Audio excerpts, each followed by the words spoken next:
हर सुबह एक नया अवसर है अपने भाग्य को बदलने का। सवाल यह है, क्या आज आप कुछ अलग करेंगे? इस कहानी को देखने के बाद आपका नजरिया बदल सकता है। यह सिर्फ एक कथा नहीं, बल्कि एक अवसर है खुद को दोबारा खोजने का। अगर आप भी जीवन में फंसा महसूस करते हैं, अगर बीता हुआ कल आपको रोक रहा है, तो यह वीडियो आपके लिए है। भगवान बुद्ध की एक अमूल्य सीख और एक प्राचीन भारत की प्रेरणादायक कहानी जो आपको याद दिलाएगी कि आज सबसे महत्वपूर्ण है। मगध राज्य के एक छोटे गांव में आरव नाम का एक युवक रहता था। उसका जीवन एक ही ढर्रे पर चलता था। सुबह उठना, खेतों में जाना, थक हार कर लौटना और सो जाना। न कोई सपना, न कोई उद्देश्य। उसे लगता था कि उसका जीवन पहले ही तय हो चुका है। एक किसान का बेटा और वही उसकी किस्मत। आरव का मन अक्सर भूतकाल में उलझा रहता। एक समय वह पढ़ना चाहता था, पर हालातों ने उसे जमीन से बांध दिया। वह अक्सर कहता, अगर मुझे पहले अवसर मिला होता तो मैं कुछ और बन सकता था। अब बहुत देर हो चुकी है। गांव में उसका नाम था थका हुआ लड़का। लोग कहते, इसके चेहरे पर तो हमेशा उदासी रहती है। और वो खुद से ही दूर होता जा रहा था। एक दिन गांव में खबर फैली, भगवान बुद्ध पास के नगर में प्रवचन देने आ रहे हैं। गांव के लोग उत्साहित थे। आरव का मन नहीं था जाने का, पर उसकी मां ने कहा, बेटा सिर्फ सुन तो आ। कभी कभी किसी की एक बात पूरी जिंदगी बदल देती है। वो अनमने मन से गया। हजारों की भीड़ में आरव सबसे पीछे बैठा था।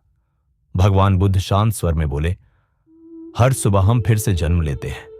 जो हम आज करते हैं वही सबसे अधिक मायने रखता है। आरव के भीतर कुछ चटका। क्या मतलब? क्या बीते कल का कोई वजूद नहीं? क्या सच में मैं आज से नया जीवन शुरू कर सकता हूं? बुद्ध ने आगे कहा, जैसे कमल कीचड़ से निकलकर खिला रहता है, वैसे ही मनुष्य हर सुबह अपनी सोच, अपने कर्मों और अपने निर्णयों से नया जीवन पा सकता है। यह वाक्य आरव के दिल में उतर गया। अगले दिन सुबह सूरज की पहली किरण के साथ आरव उठा। इस बार उसका उठना सिर्फ शरीर का नहीं, आत्मा का था। उसने खुद से कहा, मैं आज कुछ नया करूंगा। मैं वही नहीं रहूंगा जो कल था। वो खेतों में गया, मगर पहली बार ध्यान से देखा। धूप की गर्माहट, मिट्टी की महक, पक्षियों का गान। उसे एहसास हुआ कि वो अब तक सिर्फ जी रहा था, जागा नहीं था। अध्याय 5, छोटे कदम, बड़ा परिवर्तन। आरव ने तय किया कि हर सुबह वह एक नया निर्णय करेगा, भले ही छोटा हो। पहले दिन खेत के काम के बाद गांव के बच्चों को पढ़ाने लगा। दूसरे दिन अपने पिता से खेती के नए तरीके सीखने की जिज्ञासा दिखाई। तीसरे दिन बुद्ध के प्रवचन की प्रतिदिन एक बात को अमल में लाया। गांव के लोग चकित थे। क्या ये वही आरव है? इसकी आंखों में अब चमक है और चेहरा शांत लगता है। परिवर्तन आसान नहीं था। कुछ लोग हंसते थे, अब ये महात्मा बनने चला है क्या? कुछ कहते, जैसे कल थका हुआ था वैसे ही आज ये दिखावा कर रहा है। पर आरव ने बुद्ध का वाक्य फिर से दोहराया, जो हम आज करते हैं वही सबसे अधिक मायने रखता है। उसने न आलोचना से डरा, न भूतकाल से। हर सुबह नया लक्ष्य, नया उत्साह। 3 महीने बाद बुद्ध एक बार फिर उसी नगर में आए। इस बार आरव सबसे आगे बैठा था। बुद्ध ने उसे देखा और मुस्कुराए। आरव ने हाथ जोड़कर कहा, भगवान, मैंने हर सुबह को एक नया जन्म माना और आज मैं वह नहीं जो 3 महीने पहले था। मैं अपने जीवन का निर्माता बन चुका हूं।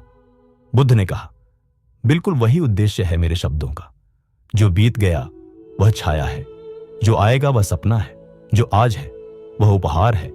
इसीलिए इसे प्रेजेंट कहते हैं। समय बीता। आरव अब गांव का प्रेरक बन गया था। लोग उसे प्रातः दीप कहते थे, जो हर सुबह एक नई रोशनी देता है।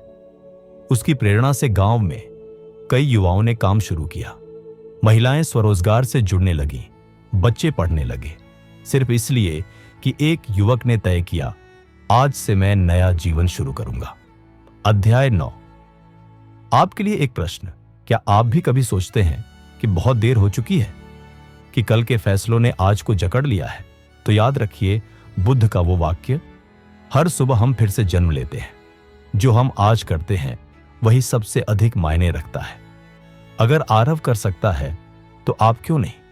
आज का प्रण अब आपकी बारी है। इस कहानी को सुनने के बाद आप क्या करेंगे? क्या एक नई आदत शुरू करेंगे? क्या कल की असफलता को पीछे छोड़ पाएंगे?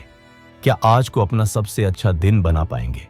अगर हां, तो कमेंट में लिखिए, मैं आज से नया जीवन शुरू करता हूं।